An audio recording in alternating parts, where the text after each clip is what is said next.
سب تعریف اللہ ہی کو ہے جس نے اپنے محبوب بندے محمد صلی اللہ علیہ وآلہ وسلم پر یہ کتاب نازل کی اور اس میں کسی طرح کی کجی اور پیچیدگی نہ رکھی، بلکہ سیدھی اور سلیس اتاری تاکہ لوگوں کو عذاب سخت سے جو اس کی طرف سے آنے والا ہے ڈرائے، اور مومنوں کو جو نیک عمل کرتے ہیں خوشخبری سنائے کہ ان کے لیے ان کے کاموں کا نیک بدلہ یعنی بہشت ہے جس میں وہ ہمیشہ رہیں گے، اور ان لوگوں کو بھی ڈرائے جو کہتے ہیں کہ اللہ نے کسی کو بیٹا بنا لیا ہے۔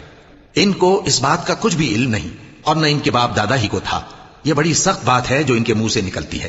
اور کچھ شک نہیں کہ یہ جو کچھ کہتے ہیں محض جھوٹ ہے۔ اے پیغمبر،